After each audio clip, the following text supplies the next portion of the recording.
여러분 안녕하세요. 김윤기의 바이블레이션입니다. 오늘도 여러분들과 영상으로 찾아뵙게 돼서 굉장히 기쁩니다. 오늘 어떤 주제로 얘기를 진행하려고 하냐면요. 지난번에 제가 목사는 어떻게 되는가 그 영상에서 한국 교회 안에 왜 이렇게 많은 교단이 있는가, 또 장로교는 이렇게 다양한 분파가 있는가, 이 부분에 대해서 설명해 드린다고 약속을 했죠. 근데 오늘 설명을 하는데 제가 자세하고 구체적으로 못하고 아주 간단하지만 또 심플하고 여러분이 쉽게 이해할 수 있도록 설명을 하겠습니다. 우선 여러분, 왜 이렇게 한국교회 교단이 많을까요? 장로교, 감리교, 침례교, 성결교, 순복음, 그 외에도 기타 너무 많은 교단들이 있죠. 이것은 좀 쉽게 풀 수 있습니다. 왜냐하면 여러분, 한국교회에 처음에 들어온 선교사님들이 있죠. 혹자는 칼 기출라프, 하멜 표류기 이렇게까지 거슬러 올라가지만 그래도 1800년도 후반에 알렌 선교사님을 개신교의 첫 번째 선교사님이다 이렇게 얘기를 합니다. 근데 알렌 선교사님 그 다음에 누가 오셨냐면 그 유명한 언더우드 선교사님 오셨습니다. 언더우드 선교사님이 어떤 일을 했죠? 연희 전문학교, 지금 연세대학교의 전신이죠. 그 학교의 설립자죠.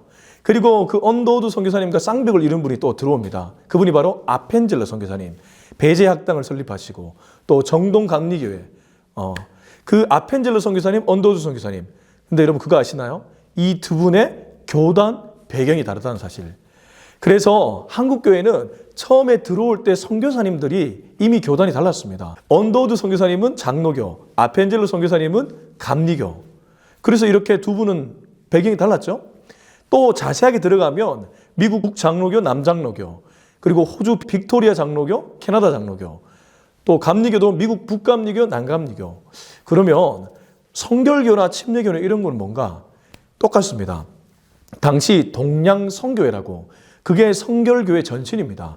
동양성교회 소속 선교사님이 들어오셨어요. 그분들이 복음을 전파하고 그분들에게 영향을 받은 사람은 당연히 성결교 교단을 이루게 되었겠죠. 침례교는 대한기독교 혹은 동아기독교 선교회가 있었습니다. 그 선교회가 지금 침례교의 전신이에요.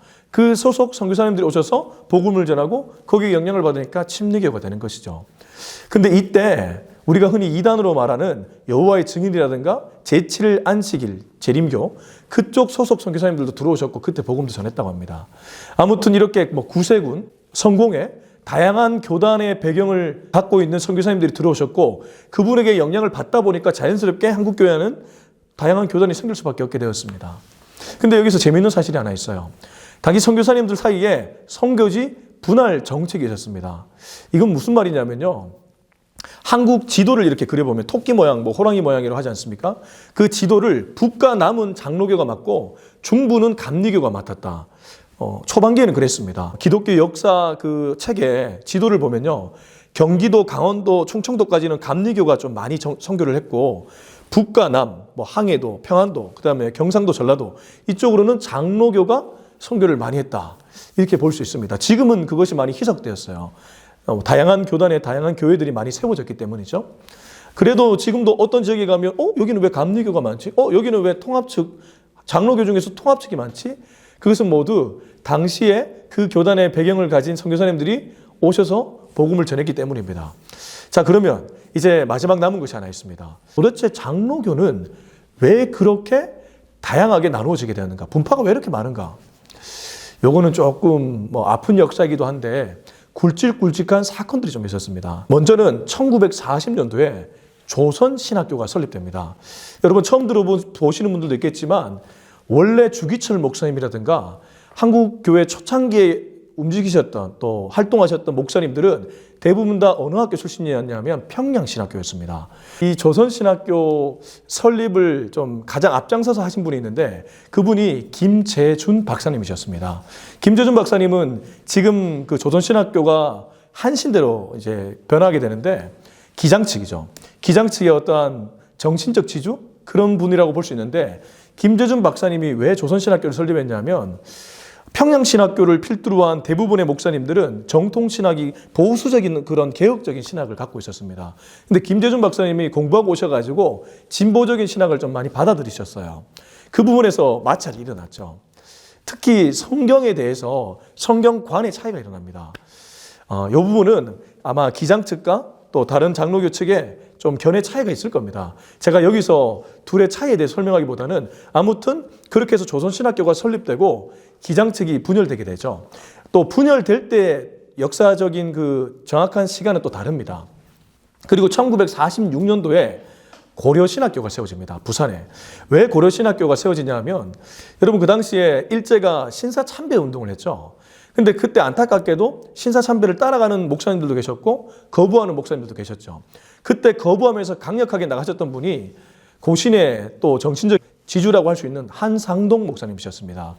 근데 한상동 목사님을 필두로 해서 박형룡 박사님과 박윤선 박사님 이런 분들이 중심에 있어서 고려신학교가 세워집니다. 그래서 고신이 또 나중에 분열되어 나가죠. 신학교 설립되는 시기하고 분열되는 시기는 조금씩 다릅니다. 아무튼 그렇게 해서 나가게 됩니다. 자, 그러면 이제 남은 것이 하나 있죠. 가장 큰 교단이라고 불리는 대한예수교 장로회 합동측과 대한예수교 장로회 통합측. 이 둘은 어떻게 분리되었는가, 분열되었는가. 1959년도에 WCC 에큐메니칼 운동이 일어나는데 그 부분에 대해서 WCC 에큐메니칼 운동에 대한 찬반 견해 차이 때문에 갈라지게 됩니다. 무슨 말이냐면 WCC 에큐메니칼 운동을 조금 더 온건하게 보는 분들은 당시 찬성 쪽이겠죠. 근데 거기에 대해서 굉장히 부정적으로 보는 분들은 반대쪽이죠. 찬성하는 분들이 총회를 열다가 정회를 하고 따로 모입니다. 따로 모이는 교회가 연동교회예요. 그때 중심이 된 인물이 한경직 목사님이라고 합니다. 또 반대하는 분들이 모인 교회가 승동교회예요. 그러니까 역사적으로 볼 때 원래 연동교회와 승동교회는 장로교회 하나였습니다. 근데 지금은 통합측을 대표하는 연동교회, 또 합동측의 어떤 대표하는 승동교회 나눠져 버리게 된 거죠. 이때 승동교회에는 박형룡 박사님을 중심으로 박형룡 박사님의 제자인 정규호 목사님, 호남의 아주 유명한 목사님인데 정규호 목사님, 그리고 명신원 목사님. 명신원 목사님은 대구 서문교회 담임 목사로 지내시면서 또 대한예수교 장로회 합동측 총회장도 하신 분인데 아무튼 이런 분들이 또 이렇게 굵직굵직한 분들이 양쪽에 다 있었습니다. 이렇게 해서 갈라지게 되었습니다. 참 아픈 역사입니다. WCC에 대해서는 조금 더 구체적이고 논리적인 증거를 가지고 얘기해야 되기 때문에 그 부분에 대해서는 제가 얘기하지 않겠습니다. 아무튼 1940년도에 조선신학교 설립, 그리고 1946년도에 고려신학교 설립, 1959년도에 에큐메니칼 WCC 운동에 대한 찬성과 반대에 따라서 이렇게 통합측과 합동이 분리되었고 또 그 이전에 기장, 또 고신 이렇게 분리되었다. 이렇게 정리할 수 있고 마지막으로 그러면 백석, 합신 뭐 이런 것들은 어떻게 분열되었는가? 이거는 사실 교권 다툼과 연관되어 있습니다. 흔히 뭐 어떤 공동체 안에 주류와 비주류가 있다고 하지 않습니까? 주류에 들지 못하는 비주류분들이 또 하나의 세력을 만들어 나가는 그런 아픈 역사죠. 근데 여러분 분열이 꼭 나쁜 것만 아닙니다. 왜냐하면 분열된 후에 교세가 확장되는 경우가 많았어요. 왜 그러냐 하면 분열되니까 교세가 작아지죠. 작아지니까 더욱 선교나 전도에 힘을 쓰게 되죠. 그러다 보니까 자연스럽게 교세가 확장되는 그러한 결과도 있었다고 합니다. 그리고 하나님이 그만큼 다양함을 품는 분이다. 이렇게도 볼 수 있어요. 하나님이 이렇게 다양한 교단을 다 안고 가시는 정말 품이 넓으신 분이다. 그렇게도 볼 수 있습니다. 왜 이렇게 한국교회 안에 교단이 많은지 그리고 장로교회 분파가 많은지 아주 짧게 요약해서 설명해 드렸습니다. 여러분 이 영상이 마음에 드셨다면 구독, 좋아요, 알림 설정, 댓글 잊지 말아 주시고요. 다음에는 큐티 어떻게 할까요? 그 영상을 찍어서 여러분께 업로드하도록 하겠습니다. 여러분 다음 시간에 뵙겠습니다. 빠잉.